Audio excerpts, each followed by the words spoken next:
Bonjour à toutes et tous. Donc on est là ce matin parce qu'on a décidé de faire des partages d'expériences comme on avait fait la précédente fois dans la formation, mais on avait fait venir des gens qui étaient extérieurs au territoire. Et là, on a décidé de travailler avec des gens qui sont sur le territoire. Donc c'est pour ça qu'il y avait 3 ateliers, de proposer, enfin 4 à la base, mais 3 au final, et que les ateliers aient lieu sur des lieux qui avaient une signification par rapport à la pratique des personnes qui allaient partager leur expérience. Et donc vous êtes ici accueillis, merci beaucoup Caroline, elle est là-bas, Caroline Quessandier, qui est la responsable du département culture à l'hôpital. Ici, vous êtes accueillis dans le bâtiment culture à l'hôpital, qui est aussi le bâtiment d'éthique, où il y a les expositions. Tu me dis si je vais trop vite. Où il y a les expositions aussi en bas, hein, vous avez vu, c'est une très belle salle, et où il y a des débats éthiques, donc ça tombait très très bien qu'on soit là. Voilà. Moi, je travaille beaucoup dans les services de soins, mais pas que. Je vais vous expliquer un petit peu ce que je fais.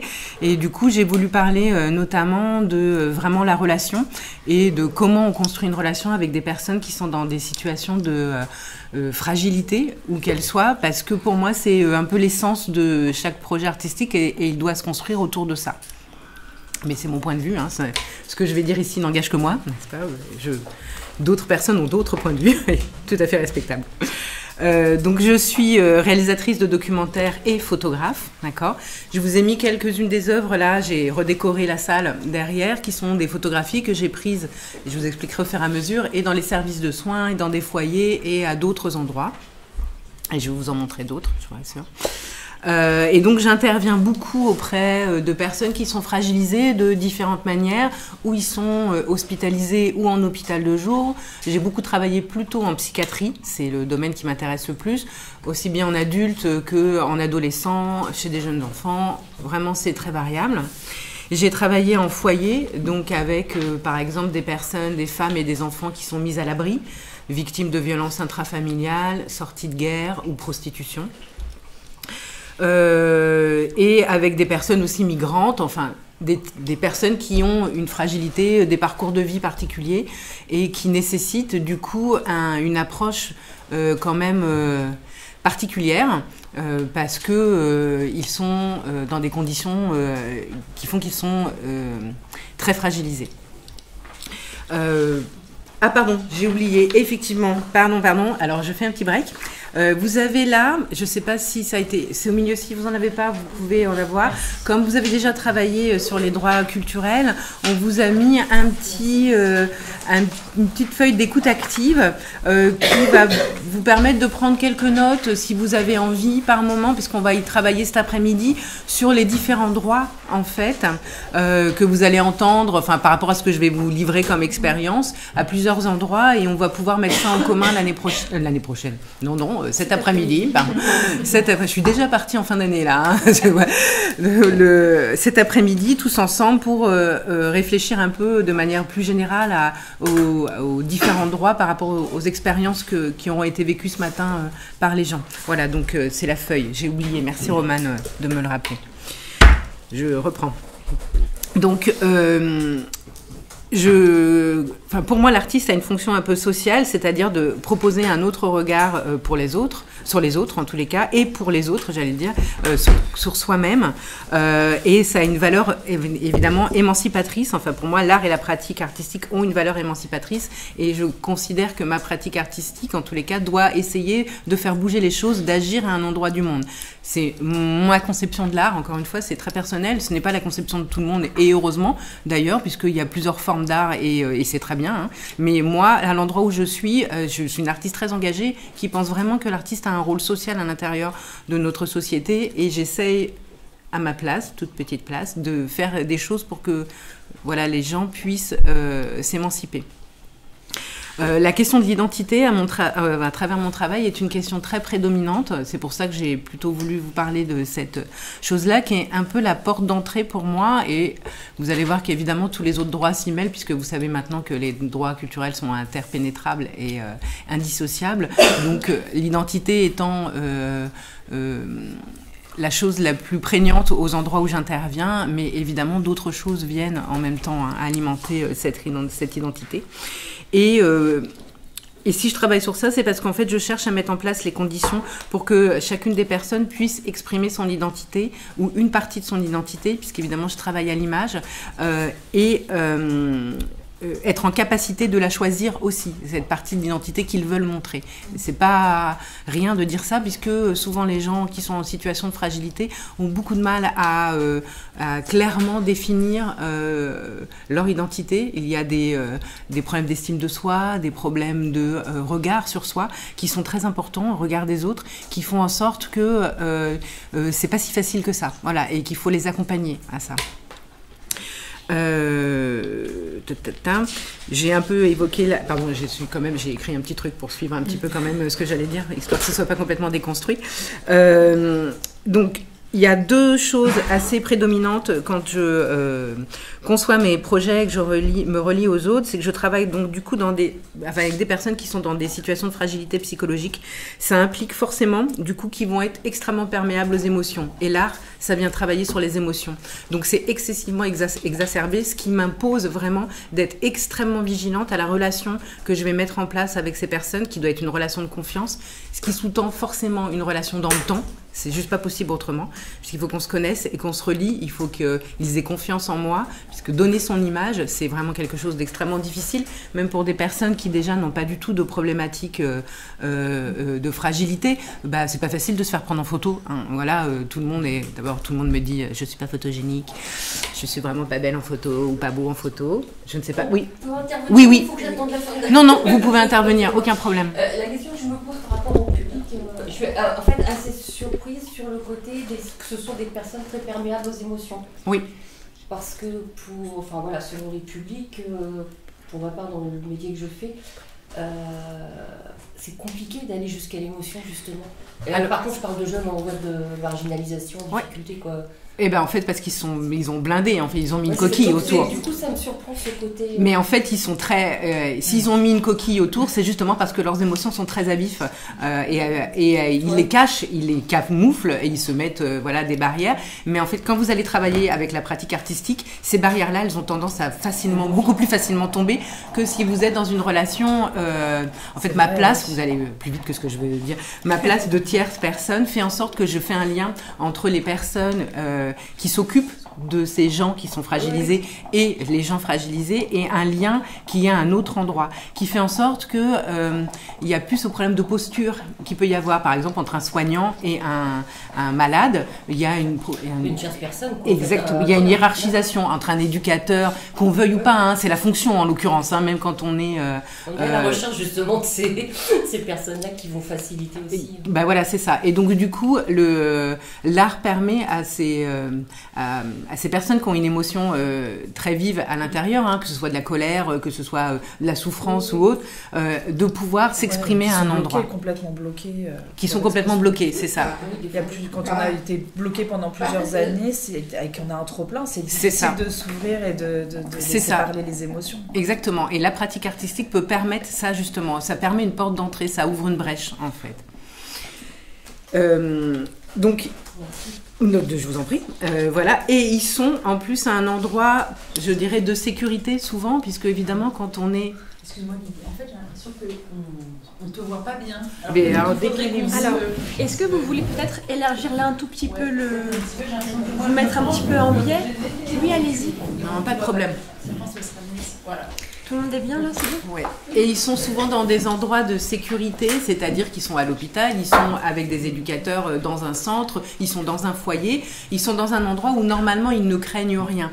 Et du coup, très majoritairement, c'est des endroits où ils baissent aussi leur défense, entre guillemets, habituelle. C'est-à-dire que c'est plus facile parce qu'ils savent qu'en fait, ils ne vont pas être jugés, ou en tous les cas, ils sont là pour être accompagnés, ce qui laisse encore plus perméable en fait à ce qui se passe avec eux à ces endroits-là. Du coup, je suis obligée, quand je conçois mes projets, de travailler en étroite, mais vraiment très étroite collaboration avec les soignants, les éducateurs, en tous les cas les gens qui travaillent au quotidien avec ces personnes-là. Pour deux raisons. D'abord parce qu'ils les connaissent extrêmement bien, beaucoup mieux que moi. Moi, je connais pas tout le dossier médical du patient et j'ai pas du tout besoin de le connaître. De connaissances aussi, hein, ces gens-là. Bien sûr. Très souvent, on juge mal les personnes, on les juge dans l'urgence. Et c'est vrai que parfois ça peut être douloureux en fait, et difficile de se comprendre. Et je trouve que c'est important d'avoir ça en tête, de se dire que chacun est différent et que pour pouvoir proposer quelque chose, il faut s'entendre et que chacun est différent et qu'on peut pas, il faut faire avec les différences de chacun pour pouvoir proposer quelque chose. Je trouve ça important. Tout à fait. Du coup, c'est pour ça que je travaille vraiment en étroite collaboration avec les personnes avec lesquelles, qui sont en lien direct avec ces personnes fragilisées. Comme je disais, moi, je n'ai pas accès à leur dossier médical en entier et je n'ai pas du tout besoin d'avoir accès à leur dossier médical en entier. J'ai besoin d'avoir accès à certaines informations tout de même pour savoir qui sont les gens que j'ai en face de moi et dans quel état ils sont, par exemple, au moment où je viens. Ça, c'est vraiment important. Et qu'on fasse un point avant, après, avec les soignants, les éducateurs, ce qui se passe à l'intérieur. Ça, c'est vraiment très important. Mais j'ai besoin, eux, qu'ils soient là et présents parce qu'ils ont une vision très globale de la personne que moi je n'ai pas, et ils savent si on va à certains endroits, bon ben voilà, ça peut être douloureux ou ça peut être plus difficile, ou justement il faut aller à ces endroits-là. C'est eux qui peuvent aussi guider un peu l'approche qu'on va avoir à 3. En fait, c'est vraiment un fonctionnement à 3. Voilà. Et du coup, c'est pour moi un chemin que je trace. Comment je travaille ? On vous a dit depuis le début de cette formation souvent qu'au maximum, il faut que toutes les parties prenantes du projet doivent être présentes dès le début pour que chacun puisse exprimer à l'endroit où il est ce qu'il veut exprimer et que le projet se construise le plus respectueusement possible des droits culturels de chacun. Eh ben malheureusement, moi je peux pas toujours faire ça. Même souvent, je ne peux pas. Parce que en fait, je vais avoir... si j'interviens à l'hôpital, par exemple, en hospitalisation, eh ben, le temps qu'on fasse le projet, qu'on le monte, qu'on ait des financements, il faut espérer que les gens, au bout d'un an, ils soient plus là. C'est quand même mieux. Dans des foyers aussi. Donc en fait, je vais être confrontée, quand je construis le projet, j'aurai pas forcément les mêmes personnes, et je n'aime souvent pas les mêmes personnes quand le projet va réellement se réaliser. Ce qui est paradoxal, ce qui veut dire qu'en fait, je suis obligée, moi, de concevoir mes projets avec un cadre extrêmement souple. Je dirais plutôt un espace, d'ailleurs, qu'un cadre, justement parce que c'est flou. Est-ce qu'il faut que je mette en place quelque chose où les gens peuvent... que les gens vont pouvoir investir, transformer, voire complètement déconstruire s'ils ont besoin. C'est juste une base de départ, en fait. Le cadre que je pose, l'espace qu'on va mettre en place va être juste une base de départ qui va servir, on va s'appuyer dessus, se rentrer dedans et ensuite on va pouvoir en faire ce qu'on veut, quoi. Enfin voilà, c'est vraiment pas du tout figé et il faut absolument pas que ce soit figé. Aucun des projets que je monte n'est figé jusqu'au bout, en fait, jusqu'à la fin, jusqu'à ce qu'on décide que ça le soit, quoi. Mais vraiment, il faut que ça puisse être en évolution tout le long du temps d'intervention, du temps long, j'insiste sur ça, du temps long d'intervention que je vais faire. Ça veut dire qu'au départ, je vais avoir affaire, je vais arriver dans un service de soins, je vais avoir affaire aux soignants, évidemment, ou je vais arriver dans un foyer, je vais avoir affaire aux éducateurs, et on va d'abord commencer à échanger avec les professionnels. Voilà ce qui se passe. Évidemment, on ne saura pas exactement à chaque fois en fonction de des personnes avec lesquelles je vais travailler, ce qui va réellement être, mais quand même, il y a des tendances et il y a des choses qu'on retrouve. Il y a des constantes, voilà, à l'intérieur de ces services. Voilà, si tu interviens en psychopathologie de l'adolescent avec des personnes, des jeunes filles qui ont un problème d'anorexie, et ben il y a un certain nombre de variables qu'on va retrouver de manière quand même assez souvent, voilà, assez régulière parmi les patients. Donc il y a des bases sur lesquelles on peut travailler, mais ça suffit pas. C'est une première base, donc je commence avec les soignants. Et ensuite, si possible, et c'est pas toujours possible, notamment en hospitalisation, mais si possible, en hôpital de jour, en foyer, etc., je passe du temps, moi, seule, à l'intérieur de ces services, avant de finir de peaufiner le projet. C'est-à-dire que je vais, par rapport à ce qu'on m'a dit, parce que les personnes qui encadrent m'ont dit, je vais observer, je vais passer du temps, je vais discuter avec les gens, et puis après, je vais revenir vers les soignants ou les éducateurs en leur disant « Bon, bah effectivement, cet endroit-là, c'est manifestement un endroit qu'il faudrait travailler, mais moi, j'ai observé plutôt ça, peut-être, ou plutôt ça. » Vous verrez dans un des projets, je vous expliquerai, par exemple, et on a transformé, on n'est pas du tout allé là où les éducateurs voulaient aller au départ, quoi. Parce que, avec mes observations et avec les discussions que j'ai eues avec les personnes concernées, bah, je me suis rendu compte que c'était peut-être pas là qu'il fallait chercher les choses, quoi, aller chercher les choses. Excusez-moi. Comment vous trouvez toutes ces différentes structures? Est-ce que c'est vous qui les démarchez? C'est variable. C'est variable. Ça peut être via Caroline Quessandier, qui est au département culture à l'hôpital, qui est juste derrière vous là-bas, qui fait intervenir des artistes dans les services et qui du coup fait appel à des artistes. Donc voilà, on peut aller dans un service, rencontrer un service avec elle et puis après voir construire progressivement un projet. Ça peut être par des connaissances, des gens, un éducateur que je connais qui me dit mais j'aimerais bien que tu viennes intervenir dans notre structure, ok, voyons ce qu'on peut faire. Ou une personne qui travaille dans une association ou une rencontre avec d'autres amis. C'est très variable. En fait. Ça peut être l'artiste qui démarche. Carrément. Et ça peut être l'artiste qui démarche, tout à fait. Exactement. C'est vraiment très... Chaque projet est différent. Est-ce que tu vas parler des appels à projets et du rapport de l'artiste aux appels à projets? Alors après la fin. Oui. Ouais. Je sais plus ce que je disais du coup. Donc dans le cadre. Et donc du coup, quand je peux, je fais comme ça. Si je peux pas avoir accès aux patients tout de suite, parce qu'ils sont hospitalisés dans des situations particulières et que ça va être compliqué là, et surtout si en plus ils vont pas bénéficier du projet derrière. C'est toujours un peu délicat de leur demander comment est-ce qu'ils voudraient faire, voilà, si après, ce sera pas pour vous, c'est un petit peu dur. Donc du coup, ça veut dire que à partir du moment où je vais rencontrer réellement les patients, on va avoir construit le projet avec, si possible, un cadre, voilà, très souple et très lâche. Il faut que je m'adapte en fait. Il faut que je m'adapte en fonction des patients et de leurs demandes à ce moment-là. Il y en a certains qui vont aller dans certaines directions, d'autres qui vont... Enfin, très vite, les gens s'expriment de toute façon. Donc, on voit très bien si, en fait, ils vont se glisser à l'intérieur de ce qu'on a un petit peu pensé ou s'ils vont dériver un peu, le transformer, ramener d'autres choses. Et c'est pas grave, c'est normal et c'est bien même, au contraire. Donc, on s'adapte. Voilà, l'adaptabilité est ma qualité première, je crois, pour pouvoir faire ce type de projet parce qu'il faut être sans cesse à l'écoute. Et à l'écoute même, chaque séance c'est différent parce qu'à chaque séance, en fonction de comment va se sentir la personne avec laquelle je vais travailler, on va pas faire les mêmes choses. Peut-être qu'on aura prévu quelque chose d'une séance à l'autre et en fait ce sera peut-être pas possible parce que la personne n'est pas dans un état psychologique qui le permet, parce qu'il s'est passé d'autres événements pendant la semaine et je peux pas forcer les gens, enfin c'est juste pas possible quoi. Voilà, c'est pas bon voilà, on a décidé de prendre la photo, on la prend tant pis bon vous êtes pas bien mais enfin bon on va la prendre quand même. Ça c'est juste pas possible. Voilà. Donc du coup je parlais tout à l'heure de ma place de tierce personne. Donc évidemment je suis plutôt rangée du côté des soignants, des éducateurs, etc. Je suis pas une personne qui va avoir les fragilités, mais en l'occurrence je ne suis pas un soignant, je ne suis pas un éducateur, je ne suis pas tout ça. D'abord je n'ai pas la formation, moi je suis une artiste, même si j'ai quelques formations quand même, mais ce n'est pas mon métier, chacun sa place, et je tiens à ma place de tierce personne, et je pense qu'elle est primordiale parce qu'elle permet de modifier les rapports à l'intérieur des structures dans lesquelles j'interviens.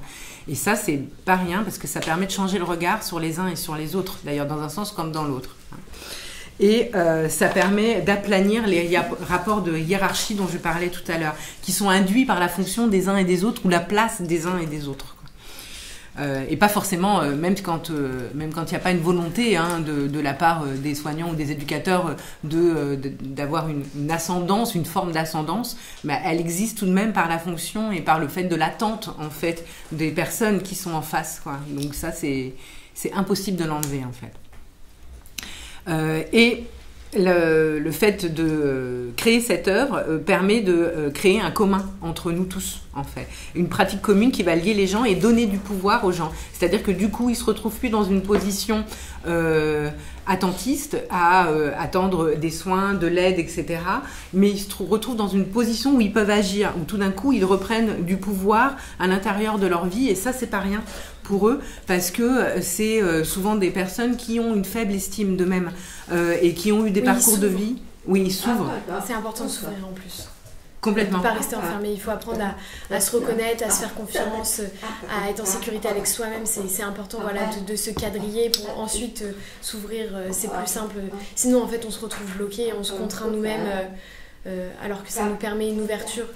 C'est comme si on permettait cette reconnaissance de l'autre envers nous et ça nous apporte aussi de la sécurité. Ça nous évite d'être complètement perturbés, de ne plus savoir où aller, quelle est notre direction.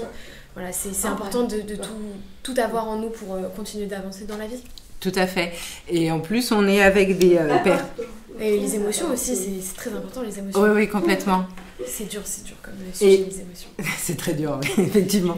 Et le fait, du coup, de leur redonner ce pouvoir d'agir, de tout d'un coup faire quelque chose, ça leur permet de parler d'une autre manière de ce qu'ils vivent ou parler d'autre chose. Et ça, c'est pas rien non plus, puisque du coup, ils sont tout le temps confrontés à l'endroit où ils sont, quand même c'est un endroit de sécurité, ils sont confrontés à ce qui crée la situation compliquée dans laquelle ils sont. C'est-à-dire, s'ils sont dans un foyer, bah évidemment, ils sont dans un foyer parce qu'ils ont vécu telle ou telle chose. Donc, en fait, quand ils vont avoir le rapport avec les éducateurs, c'est pour, évidemment, modifier leur situation. Et c'est très bien, hein, c'est pas ce que je suis en train de dire, hein, mais c'est très bien et tout. Mais du coup, ils sont tout le temps dans ce cercle-là. Quand ils sont dans le rapport entre les soignants et les soignés, ils sont tout le temps dans le rapport avec leur maladie et avec leurs problématiques. Et du coup, intervenir par la pratique artistique, combien même on va peut-être parler, et évidemment, on va parler d'un endroit ou à un autre, enfin, c'est irrémédiable. On va parler de ce qui nous habite, de ce qui est compliqué pour nous, mais aussi de ce qui est bien pour nous. Eh bien, ça permet d'en parler différemment et de se déplacer. Et du coup, d'alléger un petit peu le rapport entre, justement, soignants, soignés, éducateurs, personnes en situation de précarité, etc., etc. Et ça, c'est vraiment une fonction de l'art qui est hyper importante et qui est hyper intéressante, quoi, à l'intérieur de ces services, que moi j'aime beaucoup. Enfin, c'est pour ça que je tiens beaucoup à ma place de tierce personne, parce que je trouve qu'elle est essentielle, en fait, dans la création de ce lien et dans la modification des rapports des uns et des autres. Et évidemment, ils vont dire des choses qui vont servir, peut-être qu'ils vont évoquer des choses qui n'évoquent pas du tout avec le soignant, et tout d'un coup, le soignant va se dire « Ah, ok, parce que j'ai oublié de vous préciser, évidemment, toutes les séances sont faites en général, je dis bien en général parce que parfois on manque de moyens et parfois il manque de personnel, soyons très clairs. Donc il y a des fois, ils sont juste à côté, mais ils peuvent pas tout le jour être en même temps dans la séance. Mais normalement, il y a toujours un soignant avec moi parce que ça permet de faire le lien avec l'équipe, d'accord ? Et normalement, il y a toujours un éducateur, sauf cas, je vais vous expliquer après, cas particulier. Bon, j'ai l'habitude de travailler avec ces personnes, je sais très bien... prendre le temps de l'écoute et je sais très bien jauger où est-ce qu'on peut aller et si ça va pas, je sais que je peux tout de suite aller chercher quelqu'un d'autre, donc j'ai l'habitude de faire ce travail-là et les soignants le savent, donc ils ont confiance, en fait, c'est une relation de confiance dans l'autre sens aussi. Voilà, et juste, je voulais vous dire, donc du coup sur la photographie, pourquoi est-ce que pour moi la relation et le travail. Ah oui, moi j'aime pas ça. Avant je détestais ça, la photo. Maintenant c'est un peu mieux, mais par exemple j'aime pas du tout qu'on me prenne en photo mon visage. Et c'est aussi ça, il y a des personnes, elles sont bloquées par rapport aux photos, mais parce qu'en fait ils veulent pas se voir et ils se regardent tout simplement pas dans un miroir, donc ils ne veulent pas être pris en photo. Et c'est vrai qu'il faut accepter aussi ce fait de s'ouvrir, de se laisser prendre en photo et par rapport à l'art, par exemple le théâtre est une vraie thérapie pour certaines personnes qui ont du mal à s'ouvrir, à se faire confiance. Ça leur permet d'accepter leur corps, de se construire et d'obtenir cette relation de confiance qui est vraiment importante dans la vie. Et je pense que la photo peut aussi aider à s'accepter de mieux en mieux. Voilà. Parce que souvent on refuse ça, mais ça nous permet de s'ouvrir. Je pense que c'est important d'oser aller de l'avant sur la photo, parce que sinon c'est très difficile. Mais bon, après moi c'est ce que j'ai vécu, je sais pas pour vous autres, mais en tout cas moi, voilà, donc je suis curieuse de savoir. C'est une parfaite transition avec ce que j'allais dire, puisque la photographie, ou en tous les cas le résultat final, est responsable à 50-50 pour moi et pour la personne que j'ai en face. C'est-à-dire qu'en fait, je ne fais pas seule la photographie. C'est juste complètement faux. C'est la relation et le lien qu'on établit avec l'autre qui fait la photographie. C'est-à-dire que la personne en face de moi est responsable à 50% du résultat, en fait, de la photographie, et moi à 50%. Ça, c'est certain. Parce qu'en fait, c'est pour ça que je parle du lien et de la relation, parce qu'il faut que la personne vous autorise, en tous les cas, à être prise à un certain moment, à un endroit, pour que la photo puisse naître. Si vous, je disais tout à l'heure, c'est pour ça qu'il faut s'adapter, si la personne est très très mal et que vous avez décidé, voilà, c'est la séance aujourd'hui, on prend une photo, c'est comme ça, vous allez vous asseoir et on va vous prendre en photo. vous n'aurez pas un résultat qui sera correct, c'est juste pas possible. Parce qu'en fait, la personne, elle n'est pas dans une condition à vous donner quelque chose. Donc, il n'y a pas d'échange qui se crée, donc la relation est complètement bouchée, et donc la photo sera ratée. Enfin, c'est évident, quoi. C'est juste pas possible. C'est toujours 50-50. Je ne fais jamais une photo seule. C'est impossible. Et pour ça, encore une fois, il faut du temps, il faut prendre le temps, il faut laisser les gens maîtres de leur image. Ça, c'est pour moi extrêmement important, d'autant plus qu'on travaille sur l'image, et l'image, comme vous l'avez très bien décrit, très souvent on a beaucoup de mal avec sa propre image. Mais c'est ça, c'est tout à fait ça. Et donc du coup, encore plus, vous imaginez quand on est dans une situation de fragilité, que parfois on n'a pas été pris en photo depuis des années, je vais vous raconter sur un des projets, et que du coup notre image est extrêmement dégradée. Et moi, toute l'attention que je porte à cette relation, c'est parce que ce que je veux arriver à faire, c'est prendre une photo, qui leur ressemble. Il est hors de question que je les mette en scène de manière à ce qu'ils ne se reconnaissent pas. Ça, pour moi, c'est primordial. Qu'ils se ressemblent et qu'ils soient sublimés, entre guillemets. Qu'ils se trouvent, enfin, en tous les cas, qu'ils trouvent la photo belle. Voilà. Qu'il y ait quelque chose qui les mène vers le haut. Pas vers le bas, évidemment. Vers le haut, qui les tire vers le haut. Et ça, c'est la relation qui fait en sorte que ça arrive. Si vous n'avez pas établi une bonne relation avec la personne que vous allez avoir en face de vous, vous n'aurez pas ça. C'est évident. Pour moi, c'est juste pas possible autrement. Voilà. Alors du coup, je vais arrêter mon petit blabla. Je vais vous montrer 2-3 projets et je vais vous expliquer un petit peu comment ils se sont passés, ce qu'on a fait et pourquoi je l'ai fait comme ça. Ça va vous donner quelques idées et on va surveiller l'heure aussi. Ah bah c'est bien. Comme ça, en plus, vous allez pouvoir poser des questions, tout ça, c'est formidable. Voilà. Et je ne sais pas pour la suite après, est-ce que vous avez pensé à amener un objet certain ? Ok, super. Donc, on va pouvoir travailler avec un peu les objets, justement, travailler sur l'identité et voir comment est-ce qu'on fait pour essayer d'exprimer son identité à partir d'un objet qui va avoir une signification pour nous. Deuxième étape, après. Vers 11h. Oui, vers 11h. Voilà, donc du coup, un premier projet que je vous montre, là je vous en montre quelques-unes et vous avez les 2 premières photos qui sont derrière vous, qui sont issues de ce projet, voilà, les 2 qui sont là. C'est un projet que j'ai mené en hôpital de jour en psychiatrie à Place Voltaire, qui est un hôpital de jour. Donc un hôpital de jour, pour ceux qui ne savent pas, ça veut dire que c'est des personnes qui ont souvent un traitement, qui ont déjà été hospitalisées, donc il y a eu un diagnostic de posé, et ils viennent sur une période, alors parfois sur une période d'1 an, parfois sur beaucoup plus longtemps. Là, en l'occurrence, ça peut être plusieurs années.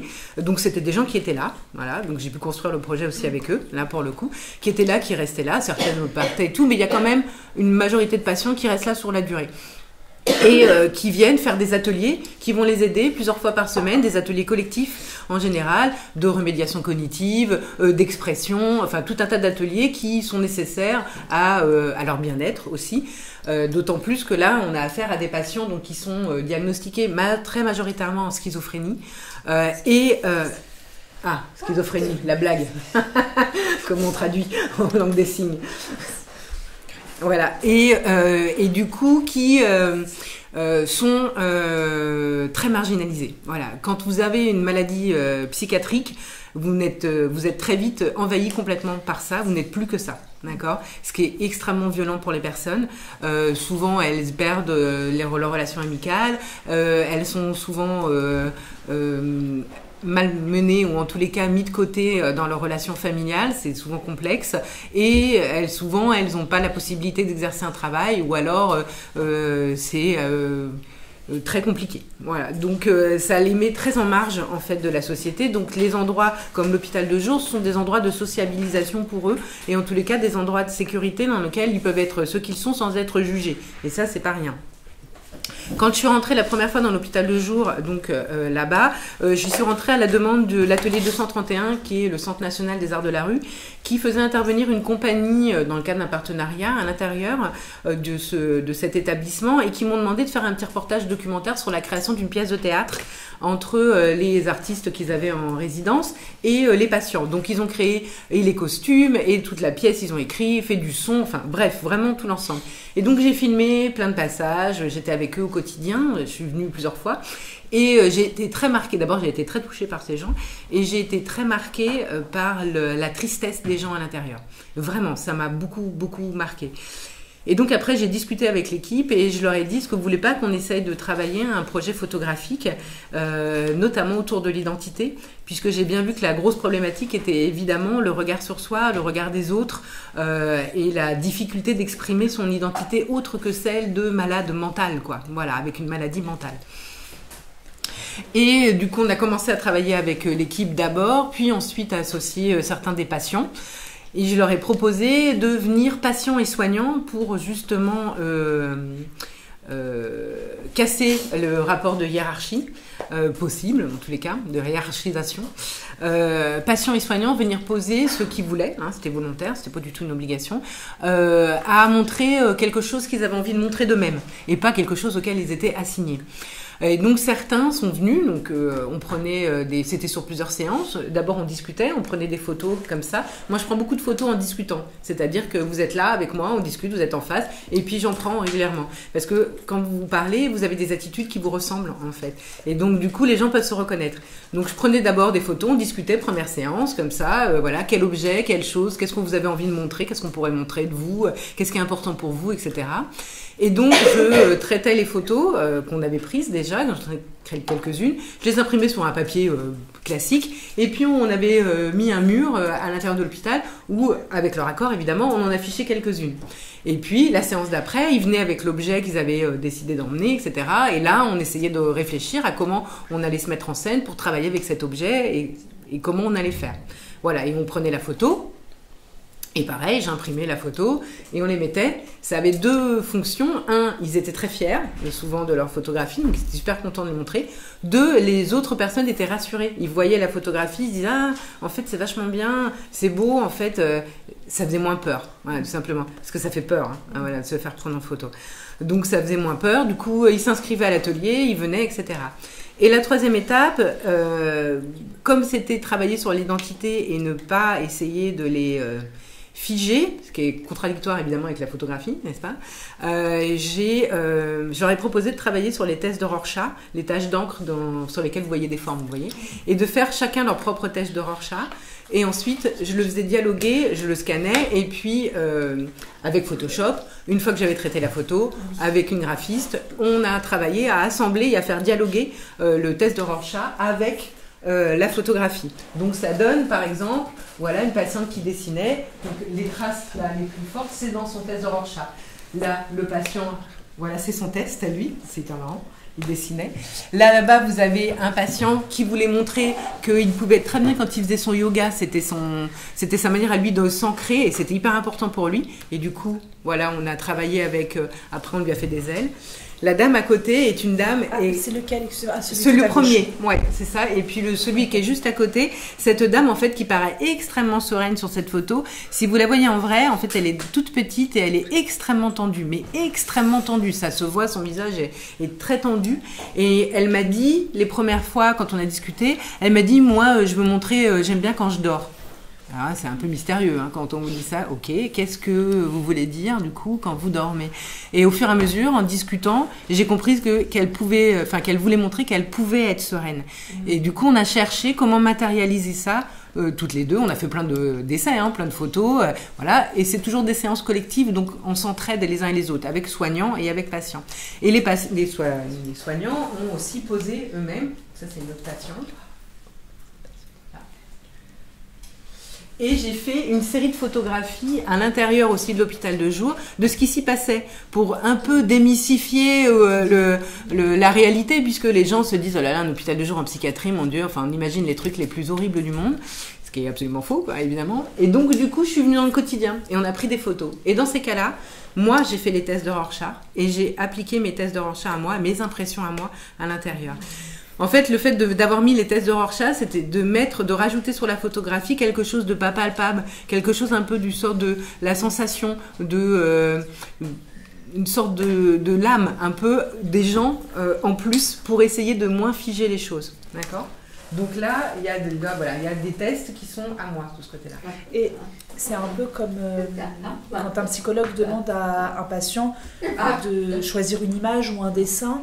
et qu'il en déduit quelque chose. Ou par exemple, là, vous parlez du test de Rorschach, où le patient va dire, là, je vois un papillon. C'est ça, par exemple. Du coup, ça va permettre au psychologue ou au psychiatre de saisir qui est la personne, quelle est son identité, et peut-être éventuellement quel est le problème qu'elle peut connaître.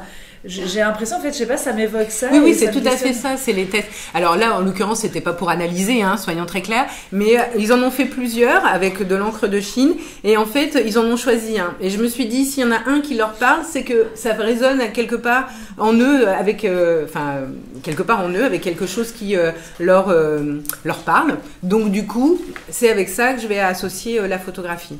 Et pour une partie des photographies, je les ai imprimées sans rajouter les tests de Rorschach directement dessus.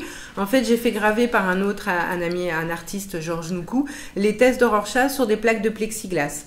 J'ai imprimé les photos. On avait des structures comme des tables hautes. Donc il y avait la photographie, le test de Rorschach dessus gravé. Et avec la lumière de votre téléphone, vous pouviez projeter le test de Rorschach sur la photo et donc faire bouger l'ombre. C'était pour moi important parce que ça voulait dire que selon l'endroit où vous êtes, vous ne voyez pas les choses de la même manière. Et je vais essayer de vous mettre le petit, si je trouve son... C'est très différent de ce qu'on pouvait faire de la photographie avant. Je trouve que c'est très innovant ce que vous proposez. Merci. Je vais essayer... Non, alors normalement... Excuse-moi, Lydie, je comprends pas dans le processus. Le test, c'est les patients qui le font? Oui, le test, c'est les patients qui le font. Donc en fait, on leur donne de l'encre?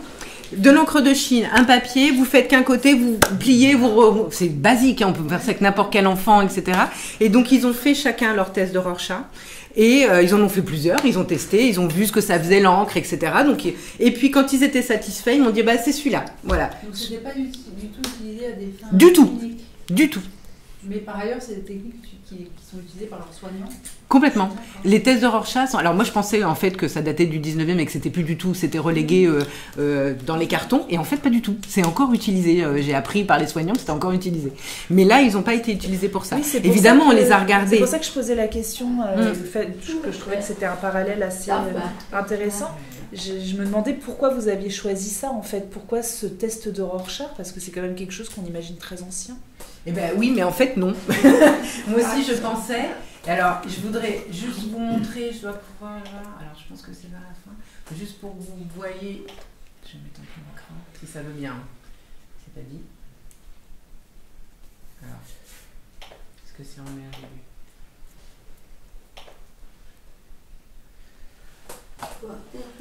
Il y a aussi... Est-ce que vous faites aussi de la couleur en photo? Oui, vous allez voir après. Mais rarement. Alors, bon, je sais pas si je vais arriver à vous montrer. D'accord. Je vais essayer de vous montrer, mais je pense que ça ne va pas le faire. Parce que vous voyez, ça fait ça en fait. Je suis désolée, dans la vidéo on voit bien, mais vous projetez et en fait les ombres se mettent à plusieurs endroits au fur et à mesure que vous bougez la lumière. D'accord? Oui, sur ça.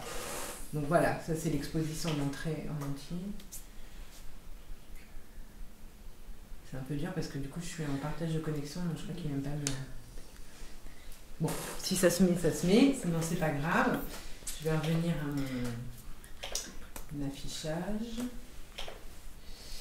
Voilà, donc ça c'est des photos sur lesquelles il y avait le test devant et donc on pouvait appliquer la lumière. Et ça ce sont des soignants, d'accord? Et évidemment, je n'ai pas mis qui était soignant, qui était patient. Tout est mélangé, il y avait juste que les prénoms des gens. Et il était impossible pour beaucoup de déterminer qui était patient, qui était soignant. L'exposition a été visitée par plus de 700 collégiens. Quand ils venaient, alors évidemment, eux, ils lisent pas le texte de présentation, soyons très clairs. Ils arrivent, ils regardent les photos, et c'était très bien. Et donc après, ils regardaient les photos, puis on discutait, puis je leur disais, alors voilà, donc ça, en fait, ce sont des patients et des soignnants qui travaillent, qui sont en hôpital de jour en psychiatrie. Hein? Quoi? Mais ils ont pas l'air fous. Voilà, c'était les premières réactions. Et c'était super, c'était un super point de départ pour pouvoir discuter de la maladie mentale. Et après, il y avait plein de questions que les jeunes pouvaient poser. Par exemple, est-ce que ça se donne? c'est quoi la schizophrénie. Donc en réfléchissant et en parlant avec un soignant, c'était super de pouvoir déstigmatiser. Et il y avait des jeunes qui pouvaient parler, qui n'avaient jamais parlé, les enseignants me l'ont dit après, de leurs frères ou leurs sœurs qui fréquentent un hôpital de jour, qui avaient un autisme par exemple, voilà. Et du coup, c'était vachement bien parce que ça permet vraiment de montrer que la maladie mentale, ces gens-là ne doivent pas être mis à l'écart, quoi, tout simplement. Donc ça, c'était un des projets. Donc voilà, couleurs. Et j'ai oublié de sortir, elles sont... Où est-ce que j'ai mis une autre... Ce que j'ai mis tout à l'heure. Tu cherches... Je cherche le grand... Tu sais, le truc que je vais chercher après. J'ai posé. Avec les...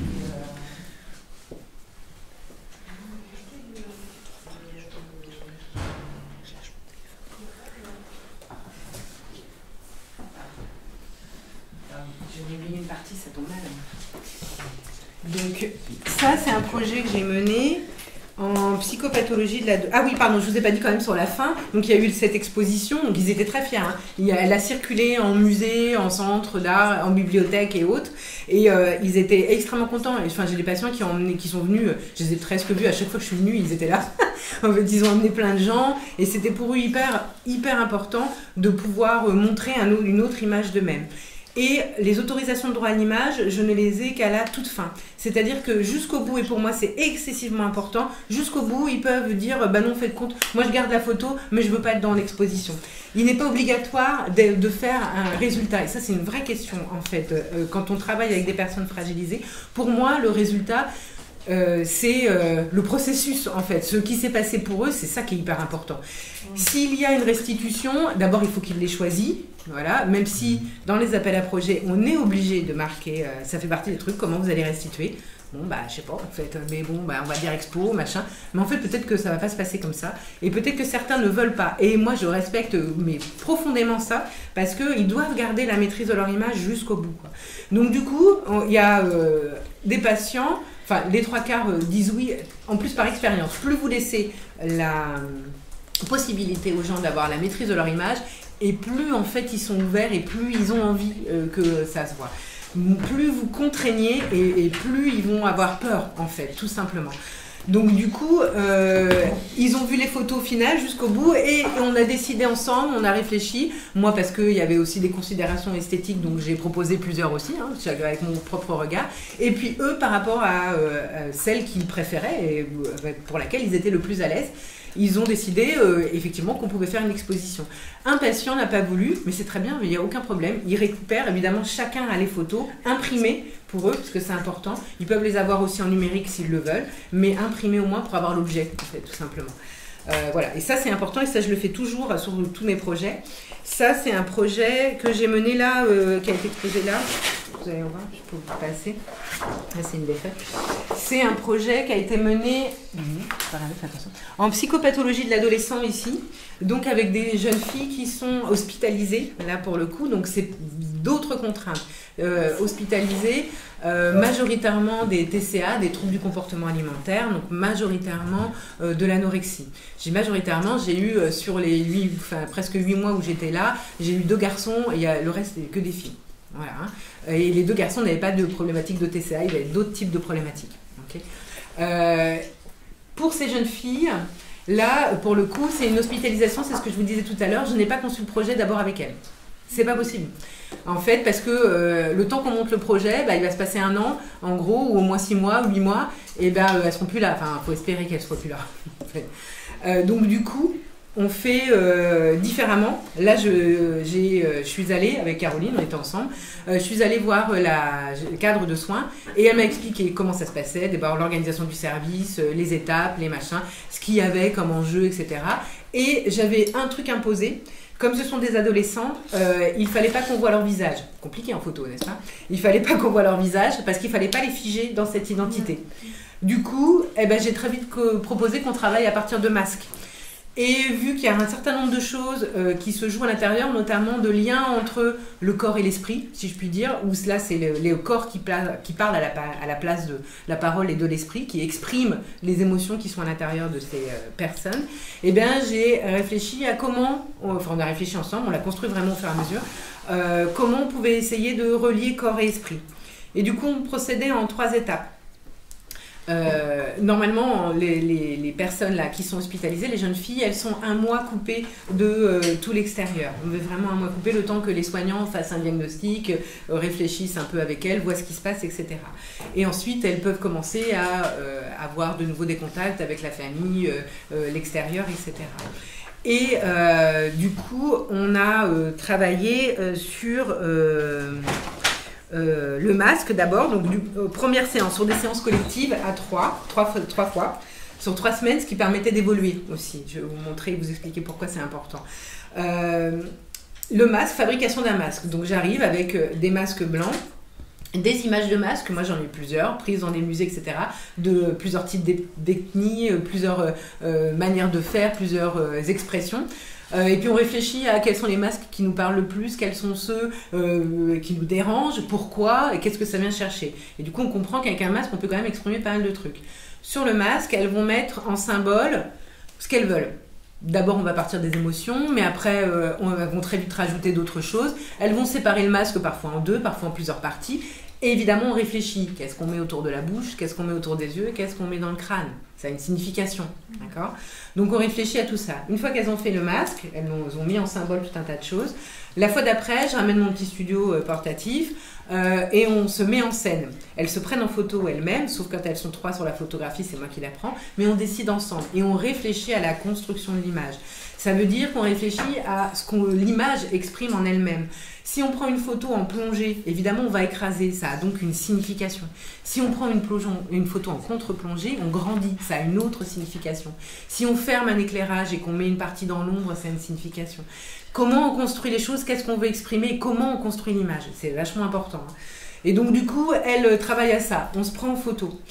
J'imprime les photographies, j'amène toutes les photographies, elles choisissent celles qu'elles veulent, on met dessus une plaque de plexiglas souple et on va venir retravailler plastiquement les photos. On va rajouter des choses avec de l'encre, avec des pigments, avec tout un tas de choses. Et au fur et à mesure, elles s'approprient des outils. Elles me disent « Ah, Lydie, on peut prendre les postcards ?» Ouais, vas-y, prends les postcards. « Ah, moi, je ferais bien 2 masques, en fait. J'ai besoin de faire 2 masques. » Ok, fais 2 masques. Vous voyez, il faut que le cadre reste souple. Il faut qu'elles choisissent ce qu'elles veulent faire. Et on prend la photo finale par au-dessus le plexi. Et ça donne ça. Et on fait ça sur 3 semaines. Et pourquoi c'est important de faire ça sur au moins 3 semaines? Parce qu'évidemment, à côté, elles évoluent. D'accord? Elles font d'autres choses, heureusement. Elles disent d'autres choses. Et parfois, entre l'étape 2 et l'étape 3, elles vont changer complètement le sens de la photographie. J'ai l'exemple d'une jeune fille. J'essaie de vous chercher la photo. Je peux avoir quelque part. Et alors, il y en a qui sont très durs. Hein. Il y en a qui sont très difficiles, mais c'est normal. Hein. Je vous montre celle-ci, je vais la placer. Celle-ci, elle est très bien. J'adore. Ah, c'est le diable. Non, c'est des. Alors ça, donc, des jeunes filles, c'est générationnel, c'est les mangas, n'est-ce pas? Et donc, c'est les démons japonais qui sont présents à l'intérieur de tous les mangas.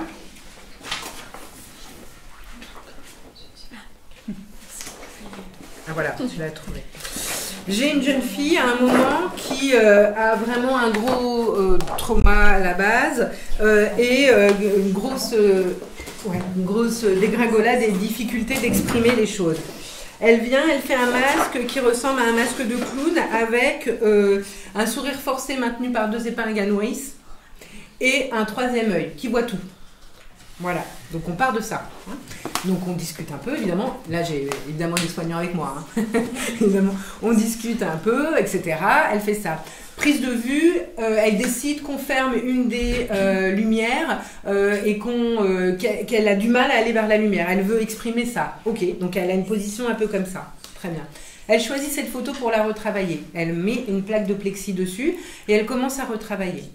Et puis ça lui plaît pas. L'avantage de la plaque de plexi, c'est qu'on peut enlever, recommencer, refaire, etc. 1 fois, 2 fois, 3 fois.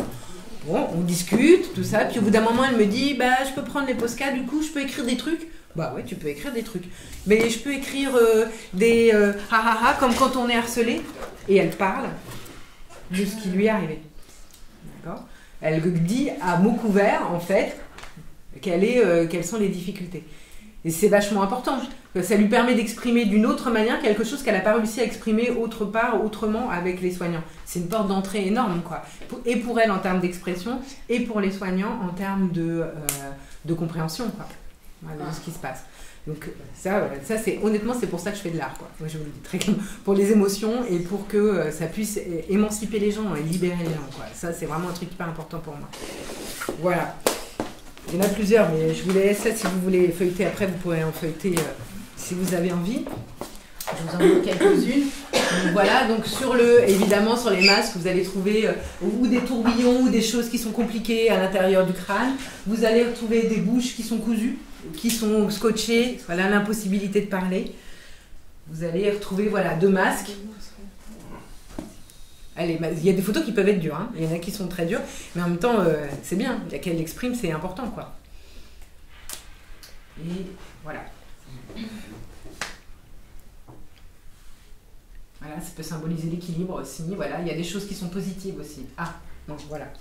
Donc ça, c'est un des projets que j'ai fait. Et donc la contrainte et de l'hospitalisation fait en sorte que vous ne pouvez pas tout de suite travailler avec le ressenti des patients et que vous êtes obligé de proposer quelque chose qui va pouvoir être investi à l'intérieur par les patients, en l'occurrence par les personnes, si elles le veulent. Là, c'était un atelier thérapeutique obligatoire. Donc, c'est les soignants qui proposent, en fonction des pathologies et de la situation dans laquelle sont les personnes, cet atelier. Évidemment, si les jeunes n'ont pas du tout envie, ils ne le font pas. Hein. Enfin, voilà, ils ne sont pas non plus contraints. Mais les soignants les incitent à faire ce type d'atelier quand ils pensent que ça peut dénouer des choses, quoi. Là, les soignants n'étaient pas invités à faire des masques. Non, là ils participaient pas. Non. Enfin, ils participaient, ils venaient quand on fabriquait, on est tous ensemble et donc on s'entraide, ils aidaient aussi les jeunes, etc. Et on réfléchit à ce qu'on met, comment on le matérialise aussi. Voilà. Donc on réfléchit tous ensemble, donc c'est plutôt intéressant parce que ils vont dire ce qu'ils ont envie d'exprimer sur le masque. Donc, parfois, ils vont dire des choses différentes, quoi. Quelque chose dont ils n'ont pas parlé en thérapie. Ou alors, à l'inverse, effectivement, ça va venir confirmer un certain nombre de choses qu'ils ont déjà dites, quoi, en thérapie, quoi. Donc ça, c'est intéressant. Et ce sont des séances collectives, elles sont oui. toutes ensemble? Ouais, 3 par 3. Donc après le mois d'isolement? Alors, à la base, c'était ça. Et puis très vite, ils ont compris que l'atelier avait une utilité non négligeable. Donc très vite, je les avais eu 3-4 jours après, ce qui était parfois compliqué parce que les émotions sont très exacerbées. Voilà. Mais c'était utile, quoi. C'était très utile. Ça permet aux soignants de comprendre aussi certaines choses, quoi. Ouais, c'est ça. Voilà, donc ça, notamment, par exemple, je pense à un jeune homme qui a des problèmes de gestion des émotions. Alors là, ça a été flagrant sur l'atelier, mais alors flagrant, quoi. Il était paniqué à l'idée d'exprimer quelque chose. Les émotions, on ne connaît pas, je sais pas. Mais aucune. Est-ce que ces images étaient illustrées par un texte écrit avec... Oui, j'ai un texte qui est là. Alors, c'est pas écrit par les adolescents, c'est écrit par moi, mais il est là. Voilà, je pourrais vous le laisser pour le regarder. Et j'avais mis plusieurs catégories. Je les avais regroupées parce qu'évidemment, il y a des choses, comme je vous l'ai dit, c'est normal, il y a des choses qui reviennent forcément, des thématiques. Donc, il y avait ce qui me porte et ce vers quoi je tends, qui étaient les choses très positives, la musique, l'envie d'équilibre, les amis, la famille. Il y avait des choses qui ressortaient. Il y avait dire et se dire, l'expression de soi. Il y avait ma perception, ce que je vois et ce que je ressens, le regard de l'autre, ça c'était vraiment quelque chose d'hyper prégnant. Et il y avait quand ma tête n'en fait qu'à sa tête, voilà, parce que effectivement parfois c'est compliqué de gérer ce qui se passe à l'intérieur de sa tête, quoi. Voilà, donc c'était les 4 catégories, donc je les avais regroupées en bas, ça a été exposé ici à la porte 10. Sur le côté collectif, parce qu'on pourrait se dire de prime abord que pour exprimer ses émotions, c'est peut-être mieux en individuel, mais non, ça n'empêchait pas l'expression des émotions. Non, ça n'empêche pas, d'abord parce que les ados eux-mêmes hospitalisés sont très proches les uns des autres, hein. Ils créent des liens, hein, très facilement.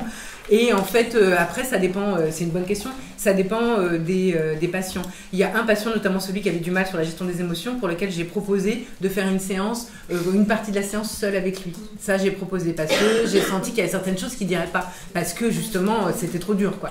Mais majoritairement, ça se passe bien. Et après, si jamais on constate, on a pensé au début de faire un atelier collectif, mais que ça ne marche pas, ben on change. C'est tout. Il faut juste s'adapter aux personnes. Vraiment, ça, c'est le truc le plus important. C'était une question que je me posais par rapport à la présence du soignant pour Oui. certains ateliers. Oui. Est-ce que ça bloque pas justement le fait de pouvoir s'exprimer, se libérer un peu, ouais. Eh ben, pas trop, non. Parce qu'en fait, le soignant ne se retrouve pas à sa place de soignant. Et bizarrement, ça bloque pas du tout. Ils ne se sentent pas observés. Le soignant fait en plus, en même temps, il aide dans les masques, etc. Il est là sur les photos, il peut suggérer aussi. Enfin, il participe, hein, quand même, il n'est pas sur la prise de vue ou sur la fabrication de son propre masque. Et donc, du coup, il n'est pas tout à fait à la même place. Et bizarrement, ça fluidifie la relation et ça les empêche pas du tout de s'exprimer, quoi.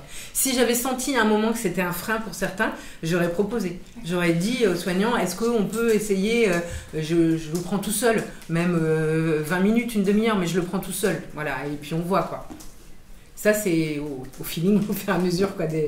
Mais ça m'est jamais arrivé qu'en fait la présence se gêne, quoi. Ouais. Une question. Oui. Je ne sais pas trop comment l'exprimer, mais est-ce qu'il y a des jeunes filles qui n'ont pas du tout voulu faire quelque chose en lien avec leur pathologie? Ça veut dire, est-ce que cet atelier a pu être présenté uniquement comme un atelier artistique, créatif, d'expression, ouais, sans exprimer que dans notre tête on est torturé? Non, pas du tout. Oui, mais parce que je trouve que c'est hyper lié en fait aux soins. Tout à fait. Finalement.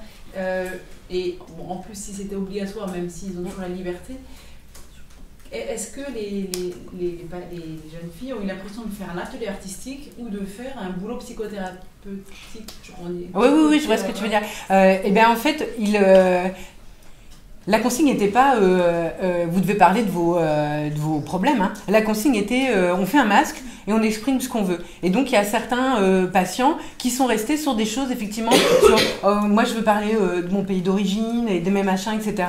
Et donc qui n'ont pas forcément exprimé des choses tout à fait en lien avec ce qui les amenait là en fait. Ils ont exprimé aussi d'autres choses. C'est libre, vraiment c'est libre. Moi je les pousse pas à faire une psychothérapie, c'est pas le but, quoi. Ils font déjà ce travail là à côté. Donc il faut que ce soit complémentaire. Mais c'est pas complètement déconnecté. Et en général, de toute façon, quand tu interviens dans les services de soins ou dans ces endroits-là, combien même tu leur proposes quelque chose de différent, ils vont toujours revenir à un endroit ou à un autre, même tout petit, hein, mais sur ce qui les préoccupe le plus, hein, sur ce qui, dans le moment là où ils sont, les prend complètement, quoi. Tu peux pas empêcher, en fait. Ouais, qu'est-ce que tu veux dire, Caroline? Ouais, pour compléter aussi, du coup, effectivement, les gens ne font pas forcément leur thérapie. Non.